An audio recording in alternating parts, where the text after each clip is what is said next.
Ladies and gentlemen, welcome back to the Stire Sound, episode number 50. Somewhat of a milestone for us here on the show. Thank you so much for joining us. We're fresh off a couple off weeks, but there was still stuff happening around the motocross world. Lommel MXGP, Calgary World Supercross race, some racing at Loretta's as well. And of course, we're here to predict and give our thoughts and takes on what could happen this weekend at Unadilla here in the United States and also Uddevalla over in the MXGP series in Sweden. I'm Trey Stire. Thank you so much for joining us wherever you are listening or watching from. Joining me as always, my co-host from the Dirt Legal Dirt Bike Depot WMR KTM team, Jack Noel. What's up, dude? How was your break? Did you have a little bit of time to unwind and just kind of chill without moto? Yeah, I mean, well, you didn't really get to chill that much. I mean, there's Loretta's going on and then WSX going on. And like for me, I'm so much more of a supercross guy. So WSX being in action is definitely like a, a nice breath of fresh air. So yeah, it was fun to watch. I mean, WSX I think delivered for the most part, I would say. I mean, the track looked I would say overall on the weekend, WSX, good job. And Yeah, then, so that was fun to watch. Obviously, Loretta's boo for Racer or for MX Sports on not making Ware it free Racing. Yeah, anymore. Like lots of people were that's stoked. probably the stupidest thing they could have done. To be honest with you, I mean, to make it if it was like $10, I get it, bro. Like whatever, but for it to be $40, Yeah, that seems it's a bit excessive, kind of personally. ridiculous. Just for a week of racing, and like it takes away like from like the casual fan, which I feel like me and you both are more like non-cat, like we're more into the Yeah, we're sport than hardcore anybody for else. sure. For the casual fan, it takes away like the idea of like knowing what's coming up through the ranks and seeing some maybe some cool racing that you wouldn't normally get to see. And I think what's his name? Slowy said it best, like just having it on while you're doing whatever you're doing, and then all of a sudden the announcers get really loud about some Pee-wee 50 getting after it or something. Like it's just Yeah, you that's kind of just how it was last year, honestly. Last yeah, year was my first time really watching. yeah, and the nostalgia with that, I think it's they kind of ruined something that was good. So I'm not surprised. It's MX Sports. I mean, they're just hungry for money, and I don't know. There's a whole thing that like this is like whatever about it, but I'm also like kind of pissed off about it. So what are you gonna do? But what does my opinion matter if they're gonna make a couple bucks? So whatever, whatever. But yeah, it was a good weekend. It was a good weekend.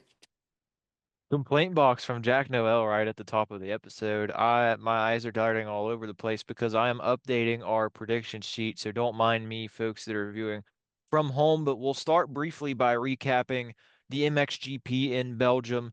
Actually, I believe it's called the MXGP of Flanders, but it's Lommel, one of the most anticipated GP rounds every single year, and it was more of the same in the 450 class. Jeffrey Herlings getting the job done, another perfect 1 day, and did we really expect anything less at a sand track? Kai de Wolf did take second overall. We figured he would be good in the sand, but it was only his second race back from an ankle injury, and de Wolf showing up and showing out. Also, de Wolf just announced his contract extension with the Neston Husqvarna factory racing team. I think it's a smart move personally for de Wolf, considering he has spent his entire professional career with that team, and he seems to gel really well with the Husqvarna brand. Congrats to Kai on the contract extension. Tim Geiser getting on the overall podium after that late Roman Fevre crash. And then in the MX2 division, Camden McLellan getting his second overall win of the season and of his career. The Ferez win streak was snapped. It was snapped in the motos at the previous round in Loket, but in the overall, Camden McLellan got the job done in the sand at Lommel. Ferez was still up there on the overall podium, P2 though. He made some mistakes and bobbled a little bit in the first moto, but he kept things together. No crashes, no major missteps, and once again, he extended his point lead, most importantly. Jack, go ahead and give your thoughts on the MXGP of Lommel. MX2 once again has been the entertaining class the last several weeks.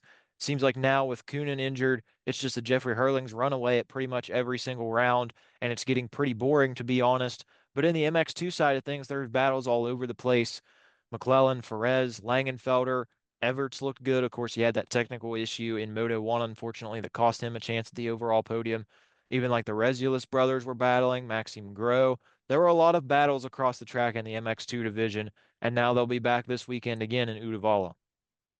Yeah, the MX2 class, like you said, is delivering, in my opinion. I mean, I think we can kind of look at it now as like this, bearing anything to go wrong, right? It'd be pretty hard to lose this championship if you're Gillen Perez. I hate saying it, but it's very much the truth. It's like you just kind of got to be on the podium the rest of the season and not really screw anything up other than that because it's so kind of bouncing around inside the top five, really. I mean, sometimes these guys, and like some one out of the top 10 guys is going to have a bad moto, maybe not score points. So it's kind of interesting to kind of like break all that down and go into detail, but we don't have to do all that. But we can just kind of be like, yeah, it's pretty hard to lose this championship as long as we stay inside the top five.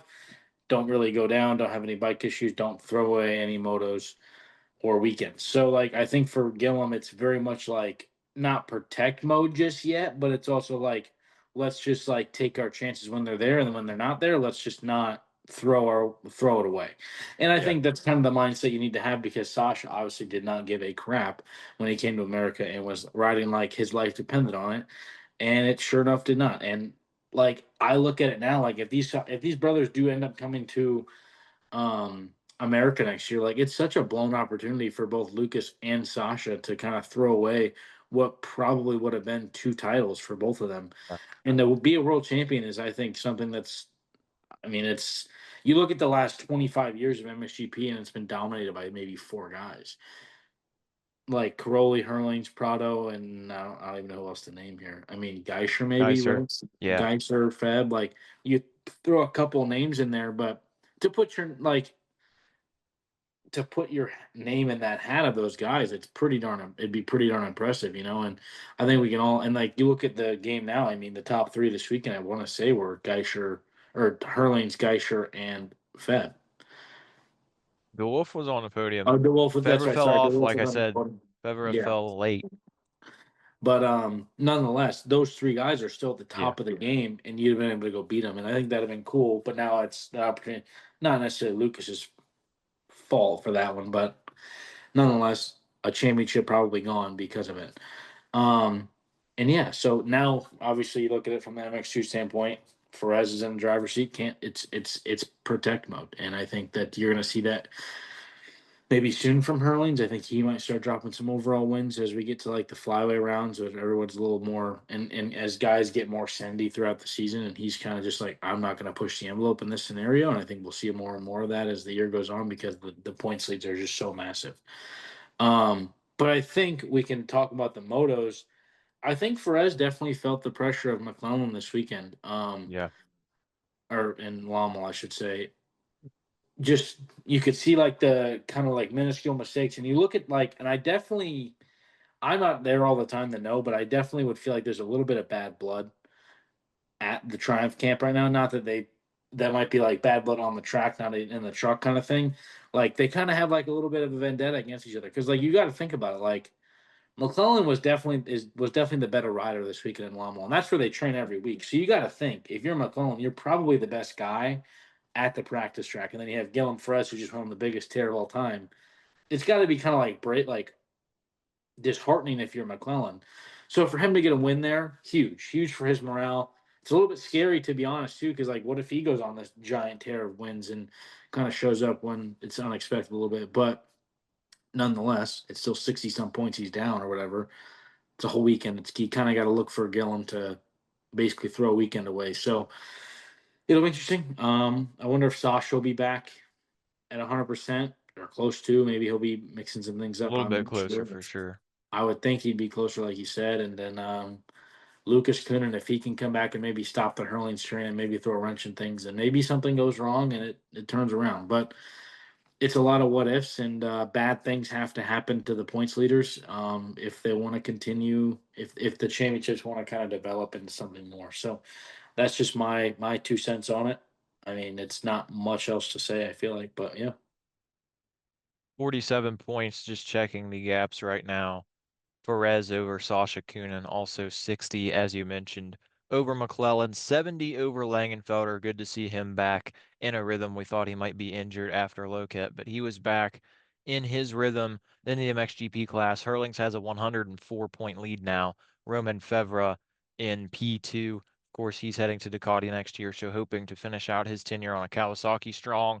There were some silly season things from MXGP that popped up the last couple of weeks, as I mentioned, Kaido Wolf.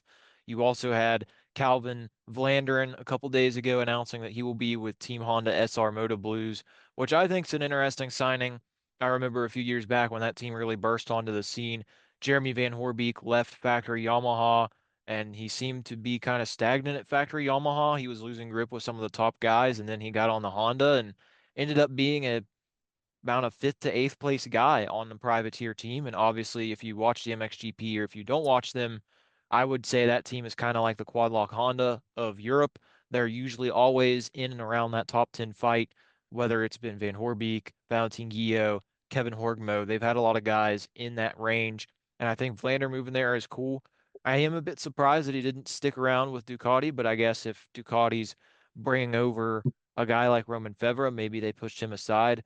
The question is now, what do they do with the second seat? Do they keep Bonacorsi, who's been injured for most of the season? Obviously, Jeremy Seawer was with the team at the beginning of the year. Where do they go in that regard? Also, a few Motocross and Nations teams have been announced so far. The only real contenders I think that have been announced are Team Belgium. You have both Coonan brothers and Liam Everts, Lucas on in the MXGP class, Sasha MX2, Everts in open class for the third straight year. There were a couple other teams announced, Team Germany, but no Ken Roczen, no Simon Langenfelder. I think it's going to be really tough for Germany. They're an A final team for sure, but I really don't see that team doing much. I think Valentin Keys is pretty underrated on the MX2 bike. He's a young racer rising through the ranks, but I don't believe the team of Tom Cock, Max Spies, and Valentin Keys are going to make a lot of noise. No offense to those guys, but Team Germany, Team Japan also announced no Joe Shimoda. We'll see what happens. Obviously, still a few months away from the MXGP action, or the Motocross of Nations action, I should say. The World Supercross started. Jack said he's a Supercross guy. He was excited. I was excited too. I'm more of a moto guy, but it was cool to see some Supercross back. A little bit of a refresh. Going into it, I expected, and I talked about in the last episode, this could really be a year of Ware Racing domination. And it looks like that from the jump. Max Anstey 111 in the SX2 class. Not a surprise at all. I said that Max Anstey was probably going to wipe the floor with everybody in that class, and I think he's going to. And then in the 450 division, Justin Hill was fast all weekend. Cooper Webb gets the overall victory, but Justin Hill, I think, was perhaps the best looking rider all weekend. He was fastest in free practice, fastest in qualifying, won the first race, flew through the pack in the second race to get back to fourth. He had another crash and fell to fifth. He was down to sixth, but he got fifth after the 15,000th Freezy Harrison incident of 2026. And then the final moto, obviously, it was lap eight. Webb took lap eight, and all of a sudden, the tough blocks started flying around the track. Somebody said it was like the Wizard of Oz in there. They felt like they were going to get swept away, but the wind was going crazy. Tough blocks were flying everywhere. The FIM called the race, and unfortunately, they decided to not count that race for points, which was a bit weird. I believe I saw a screenshot of where somebody found the MXGP rulebook, which is also sanctioned by the FIM, where they say if 50% or more of the race is completed, they will count it for points. And this was on, like I said, Webb took lap 8 of 12. So this would have been, if he finished that lap 3/4 distance, and there was something in their ruling, they said less than 70%, they didn't count it. So unfortunately, not even half points like in Formula One if a race gets canceled due to rain halfway through. You didn't even get half points. You just get nothing, which is good for some folks. That's good for Justin Hill because he would have went into Birmingham 12 points down or so. Instead, he's only going to be three down of Cooper Webb. Dean Wilson had a great night as well. He was riding phenomenally. Of course, this was planned to be Wilson's only start. Joey Savacci should be back and healthy for Birmingham. But man, Dino looked really good. He got the Super Pole as well. A really tough night for the defending champion, Jason Anderson. Bad starts, some crashes. He also benefited from the last moto not taking points because he would have been, man, like 20, 25 down maybe if they counted points. Instead, he'll only be, I want to say, 17 down going into Birmingham. Still pretty decent gap when you're talking about a guy like Cooper Webb. But regardless, World Supercross was pretty entertaining. Those Starks were flying off the line. There's been a lot of conversation about the Stark machines, whether it was the power cap, whether it was the fuel they were using. But either way, hey man, props to those guys for taking advantage of the opportunity. Brian Sue, I think, was one of the most impressive guys on Saturday night. I didn't expect a ton out of him. I know that I've known that name for a while. You know, he was an MX2 Suzuki factory guy once upon a time. He's raced motocross and different supercross for years and years. But for him to go out there and rip those whole shots and starting up front the way he did, getting some experience up front helped him out a lot. Michael Hicks on the podium, I'm not surprised. I mentioned that he could be a dark horse in that SX2 division in our most recent episode. Really cool to see Michael up on the podium, a guy who's a supercross and arena cross specialist. There's a lot to unpack, man. The 450 class was fun. That second moto was wild. Mitchell Harrison looked great. Vince Freezy was doing Vince Freezy things, but still riding pretty well on that Stark machine. I mean, you had Hill flying through the pack. It was a really fun night of racing for the most part and the WSX at Calgary. Like I said, that last main event, not counting for points, put a little bit of a dampener on things. But overall, SX2, yeah, it's still anti domination. We had moments of fun battles. Devin Simonson was getting racy at some points. He was P2 in the first race. But overall, I think it was a successful debut round of the newest season of WSX.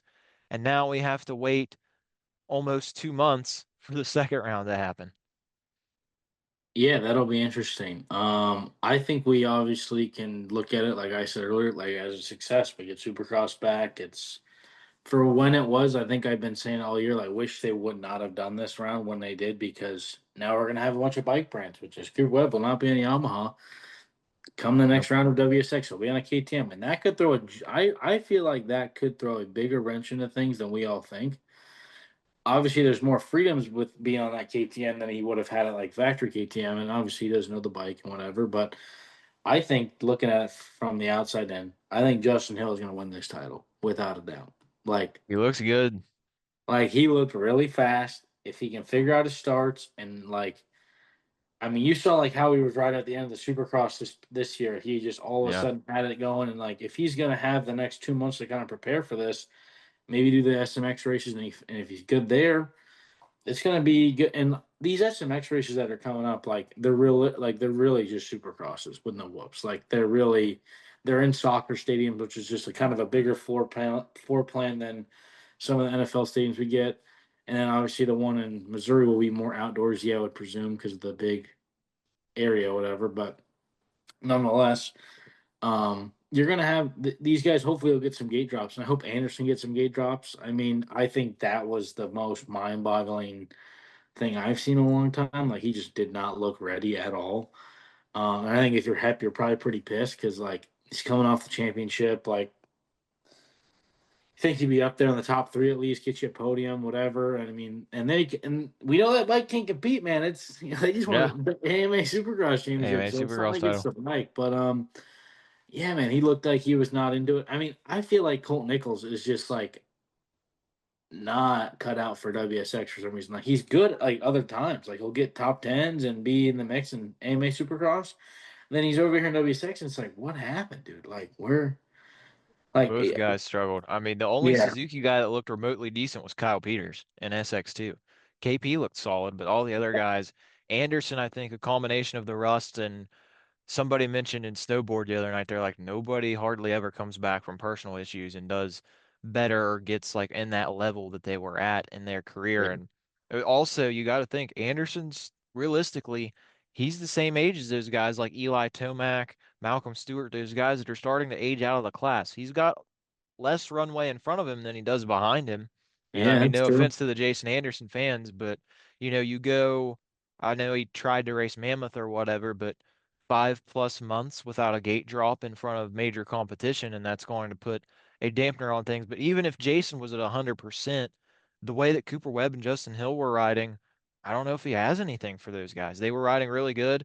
And you look, Rick Ware Racing is the one team in the series that doesn't have manufacturer ties, and they could run away with this team championship. I know Quad Lock Honda's dominated that thing the last few years, but dude, we could have a team running Tedder Husqvarnas and Club MX Yamahas just decimate everybody in the team championship because I think, and I said it last week, and I'm going to keep harping on it. Webb, Hill, Anstey, Simonson. That is an insanely good four-rider lineup when you're taking both classes, and no other team really compares. Yeah, I would completely agree. I mean, the quad lock team definitely is, in my opinion, the second strongest team Oh top to yeah, bottom. I mean, Brody Connolly. I mean, yeah, he's such like an unknown, like in he Supercross. was decent round one. I'll give him that though. Yeah, he wasn't bad. And then obviously McAdoo. I think McAdoo will be the second best guy all season to Anstey. Hopefully he Probably. can. Hopefully that Honda can get figured out for him fairly quickly, and that way he can be competitive with Anstey. Because I don't want it to be like last year where it's just a Yeah. Max Anstey show all the time, and that would suck. But I mean, Brian Sue and Michael Hicks. I mean, I didn't love it to see like the Starks doing that good because when the whoops are jumpers, the It evens Starks it out have for them, yeah. the Starks have a whole lot more of an advantage than the ass bikes do because that really is the one part of the track where the They Starks struggle. are going to struggle, and when they're skimmers, like they really do struggle. And I think that there's like pros and cons, and I think you look at like the other bike brands, right? Like Yamaha, Suzuki. Like there's things that make them different things, but Mm. it's not like a drastic like, yeah, this bike is definitely going to perform here way better than the gas bikes Yeah, yeah. and perform way less. Like it's just I feel like there's too much room for the stars for this is the drastic difference compared to like the gas bikes where you kind of have more like yeah you're going to get more front end Nuances. exactly like little things that affect it like minorly compared to like a big Hmm. electric bike which This is bike has slightly more power. This bike turns a little better through the corner, stuff like that. yeah. Yeah. It's such a big drastic difference. And that's the one thing I don't like. And my dad was telling me like, "Hey man, like you got to think the other guy." I'm like, "Yeah, but the differences are just so much slimmer than and so much more minuscule than it is on the Starks because, like they all said, there's that they're at elevation. They have to run this fuel, which the fuel is horrible. Like the fuel they have to run is so bad. Like it makes the bikes way slower. Like you can take that Club MX bike and put that fuel in it, and it's against the AMA bike, and it's two different bikes in like power wise, from at least from what I've heard. So it just is interesting to see like how they're gonna attack that situation. I mean, I don't think the Starks are gonna like blow anybody away like with the riders they have. Like you have Vince, you have Michael Hicks, and they're like middle of the pack WSX guys in my opinion, bubble main event guys, really. I mean like Jorge Zaragoza getting second in the second moto is pretty crazy. Like I remember watching him when he came to America on a gas bike, and like he wasn't bad. Like I like his style; he's a good rider. Don't get me wrong, but like he was getting like demolished by you know Yeah, cry from being a podium level guy. I yeah remember even when he raced like back in MX2, he was on the same Honda team as Geiser was when Geiser won the championship and he was running like 18th every weekend. yeah. Like, he just like he's good, but like he's just not like Yeah. it just doesn't make sense, right? Like it's like okay, why is this guy all of a sudden a podium guy? Like that would never, in my opinion, ever happen if he was a Yeah, on a you know gas what I mean? bike. Put Exactly. him on So a it's just GSM Yamaha, he's 11th. yeah, Sorry, that's dude, kind of but my point. That's kind of my point. Is like if we throw Cooper Webb on the Stark, I guarantee he's going to go win every freaking race, like without a doubt. But at the same, like you know what I mean, and win by 20 seconds. Like it seems like that would be the case. I mean, obviously, but some of those guys have had more time to develop with the Stark, whatever. But like that whole conversation is a weird thing because it's something that like the AMA hasn't really had to deal with yet, yeah. if ever, to be honest. And now we're in like a legitimate, what is now become pretty legitimate series, and we have guys like Cooper Webb, Justin Hill, Team Wilson, Christian Craig racing the series, and it's become kind of it's become a talking point of like like to me at least like what could be and like what what steps do we take now and does this happen again? Do we have to remove the starts and make their own class, which I think is what should happen personally, but that's just my opinion on it. I mean, I don't hate to see him in the gas bike stuff, but it's like I want to see a fair fight top to bottom, not just these guys are going to get the whole shot and play bottleneck for the next. And the races are so short, like they can hold on for 6 laps Yeah, and eight still have a laps. top five. It's It's like nothing. it's just kind of. I wish the races were longer. I wish it was like 10, 10, and then like a 15 lapper. Like that would be to me more ideal. But I do agree. I mean, Dino, you heard his comments as well. He was talking about how much the Starks were kind of annoying him and getting in his way. And you really saw that in some of those motos where they would just kind of hold up everybody. The first moto, I think, especially, Mitchell Harrison was up there, but he had the Stark guys right there too. And it seemed like nobody could really break away. And I think Mitch tried, and then guys were still showing him wheels and stuff. And then, of course, Justin Hill said, "All right, guys, I'm taking this for myself." But either way, I think there are a lot of positives to take away from WSX. A lot of good racing on Saturday night in Calgary. As I mentioned, October 2nd is their next round, Birmingham in the United Kingdom.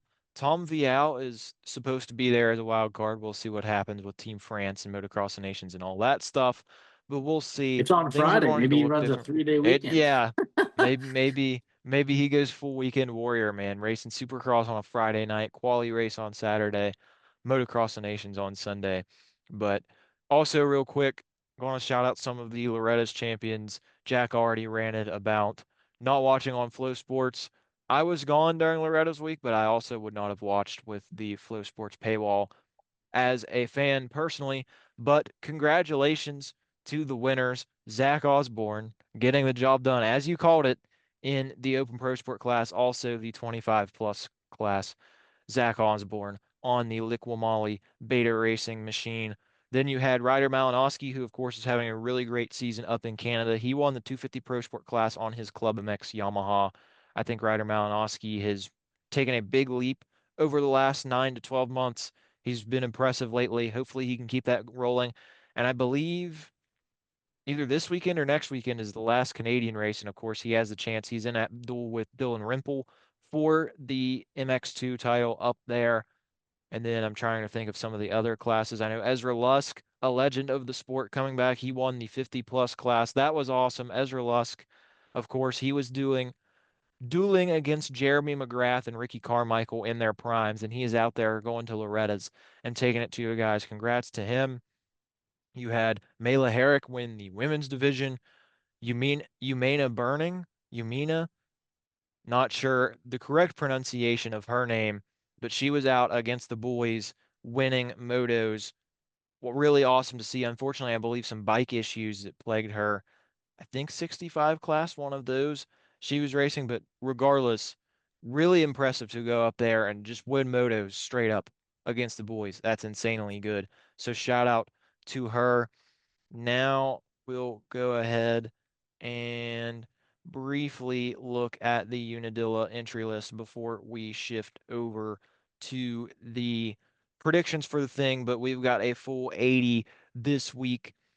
Hammaker obviously is not going to be back, but guys like Bomer Mosman, we've got mostly the same names. Cullen Park, your guy, CP back in action on the Phoenix Racing Honda. Evan Ferry a little bit further down the entry list, also back in action. So Phoenix Racing Honda is finally going to have a full tent for the first time since early on in Supercross. Cameron McAdoo is listed. We'll see if he's actually there or not. Pierce Brown, it was great to see him back at Washougal. Deacon Dino is back. Joey DeSanti is back to take the overall win. Cade Bradley is in there. He was the Ultimate Rider winner of that reality show they had on YouTube. He is making his debut, professional debut. B Ray is back on the Triumph. Of course, he raced out in Washougal. Evan Ferry, as I mentioned. Preston Massiangelo is back after a couple rounds. It was great to see Aloff back in action at Washougal. 450 class. Chase Sexton's listed. Yeah, Aaron Plessinger should be back, though. We should be getting Malcolm Stewart and Justin Cooper back as well. It'll be great to see those guys back, especially NBA J Coop coming back for his home race. Looking down further, Jeremy Hand back. Aiden Dickens on a 450, which is new. Jed Beaton on a CDR Yamaha, fresh off an Australian 450 MX title. Really cool to see him over here. He raced Washougal a couple years ago on a quad lock Honda. Now to see him on his CDR bike is going to be really cool. Welcome back to America, Jed. Awesome to see him. Anton Nordstrom, the Swedish Fish, is back. Balbuena is back on a Honda. Trevor That Schmidt, local concludes legend right there. Trevor Schmidt, yeah, New York guy. And then WMX is back this weekend and for the final three. Of course, all the big hitters are in here. And also, we got another big hitter in there. Hannah Hodges back in WMX. This is going to be fun to watch. on a Triumph machine. I believe she was on the podium at Loretta's. Great to see Hannah Hodges, who was one of the best female talents of the 2010s, back in action. Predictions. I'm going to go quick on these. Scroll down here. Lommel, there's what happened. I picked Ed's podiums because he never got back to us. I did too good of a job, but there's the standings. It's still really close. There's still some time to go. Unadilla, random spots, 23rd. 450 class. I think Jet Lawrence is going to get it done this weekend. His back's against the wall. He needs to win. I think he gets the overall win. I think he goes 1-1. Hunter's going to go 2-2, though. Hayden Deegan third. I know I'm going on a limb making those predictions. 250 class. I'm going to go out on a limb as well. Cole Davies is going to get the win. I'm sure you're shocked by these findings. Horses don't stop, they keep going. Chance Hymas, P2. P3 is the hard one to pick. Is it going to be Levi? Is it going to be Juju? Maybe Ryder D, maybe Caden Manier. I'm going to go Levi this time, though. I think Levi is going to be solid, just not quite on the level of the top guys. 23rd, I haven't really had time to think about the predictions, so I'm just going to fire off a couple names. Hamden Hudson on the 450, friend of the show. He joined us way, way back, way, way, way, way, way, way back, in the words of James Stewart, in episode 2. Of course, episode 50, you're listening and watching right now. And 250 class, that's a little bit harder. There's some guys coming back from injury. I'm going to take Henry Miller. He's definitely capable of more, but he's still recovering from an injury that took him out of the first half of the season. He's been good in the first motos, but faded back a little bit in the second motos. I got Henry Miller there in 23rd. I'll also quickly do my GP predictions. Uddevalla, move over Jeffrey Herlings. Tim Geiser's getting the win this weekend. I got Timmy for the win. I'm going to go Herling second, though, and I'm going to go Romain Fevre. MX2, I think maybe we see the momentum continue. I'm going to go Camden McLellan for another win. I think he's a little bit better in the sand than Perez, but I think his momentum is going to carry over to Uddevalla. I think we're going to see Liam Everts. He's looking more confident. He's looking better. P2. I got Perez on the podium. I can't leave him off of it right now. It is a bit weird leaving Langenfelder off. He's been back in form lately, but those are my picks for Unadilla and Uddevalla. Jack Noel, who you got? I got Hunter, Jet, Deegan, Hunter Lawrence. Oh, wow. and 12-point then lead, by the way, for those who are keeping track for Hunter Lawrence. Hayden Deegan and are on the podium as well. I'll briefly scroll up so you can see what our scores are. I am leading. I got the red plate, but still 3 rounds to go. 250 class. I'm gonna go Kitchen Davies, Hymus. Kitchen Davies Hymas. Same podiums, just different orders. 23rd place. 23rd. Give Pretty tough. me. Oh man, this one is tough. Give me Avery Long. I know it sounds bad. He's been better, but I think he just finishes around there this weekend.